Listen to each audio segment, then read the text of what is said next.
Welcome back everybody.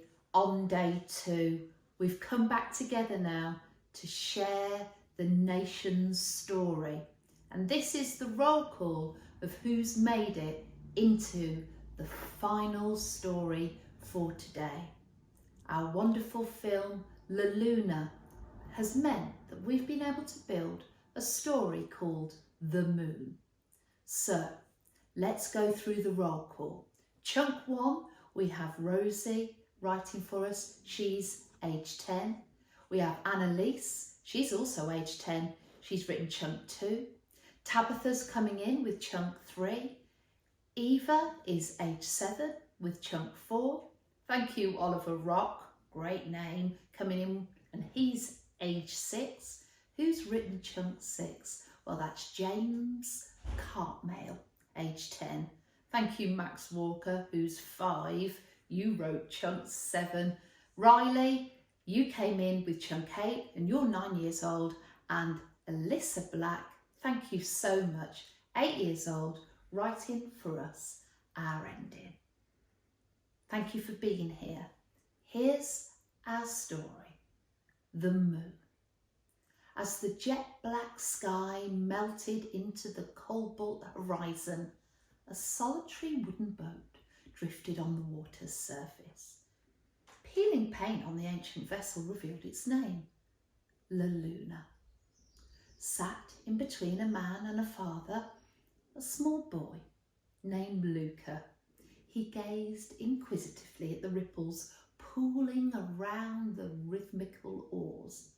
Above them, the guardians of the universe shone like scattered moon dust as they watched the boat, a tiny speck on a vast ocean. The oars were silent, the anchor plunged. They had reached the perfect spot. As the boat stopped, Grandpa handed Luca a present, wrapped concealed. With trembling hands, he pulled the red ribbon and saw a cap. He put it on and Grandpa turned him around, twisting the cap to face the sky. Almost instantly, Papa turned him round again and again and pulled the hat down. Oh, they always disagreed. Should they be disagreeing in front of Luca?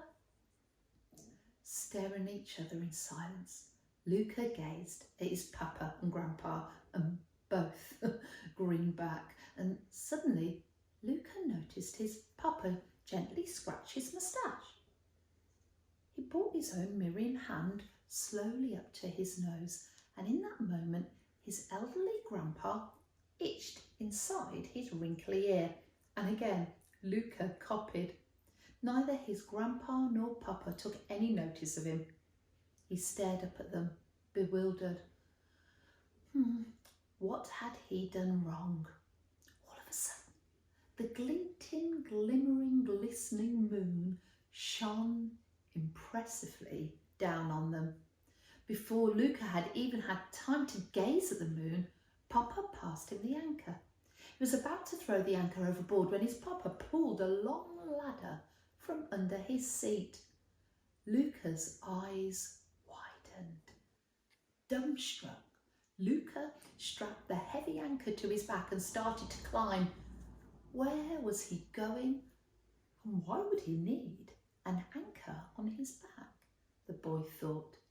He looked back at his family to check if he was doing the right thing, and the dazzling reflection of the water comforted him as he climbed higher and higher. As he reached the top, he gulped and stared, wide-eyed, at the golden, glistening surface of the moon. He was astonished. He landed with a bump. Luca gasped with surprise at the sight of the shiny, shimmering stars. How many were there? A shooting star crashed on the moon and the sparkles flew into the sky. Luca galloped over to the mysterious star. He stared with amazement. He tapped the star and it twinkled. Luca smiled. The freshly fallen star was glowing golden at his feet. His curiosity got the better of him again, and he excitedly reached out and touched the luminous rock, sending a shimmer of golden light through its points. Should I pick it up, he wondered. And before he could decide, his grandpa called out to him. Luca dashed off with a hop and a skip and a jump, and he headed towards the old brown wooden shed. Papa and Grandpa were busying themselves, and Grandpa had an old brown broom and Papa had a big black brush. Luca wanted to help.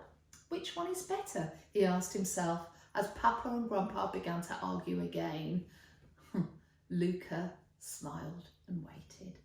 Suddenly, the moon began to shake. Luca was scared and ran to hide with Papa and Grandpa, and Luca wondered why the moon was shaking. Slowly, he came out to peek. What had crashed on the moon? He stared at the big, magical shooting star. It was shimmering and shining so brightly. Luca was blinded by the star's allure, its magnificent glow, and it was a gift that bathed him in soft glimmer. What shall I do, he thought. Luca just darted over to the brown barrel, and the boy then rotated his new cap backwards and straightened it up determinedly. He sprinted to the sizable star and clambered upon it, and without hesitation he tapped the star with a hammer that he got from the barrel. The substantial, stunning star awoke into a trillion fragments, showering the three adventurers unexpectedly.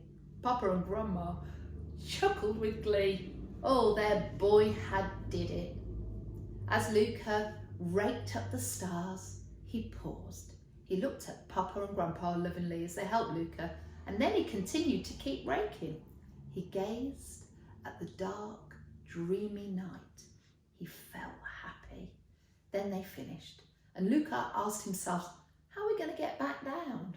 They climbed, and they looked up to the shiny, sparkling stars, making the moon look magical. They felt very proud of themselves as they floated off on the shimmery sea. Thank you, everybody. Every day, your writing amazes me. The quality is superb. I can't wait to meet you all again tomorrow in the global classroom.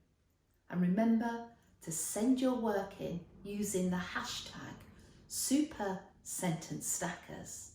And I'll see you in the morning, back in the classroom at 9:45. Thank you, everybody.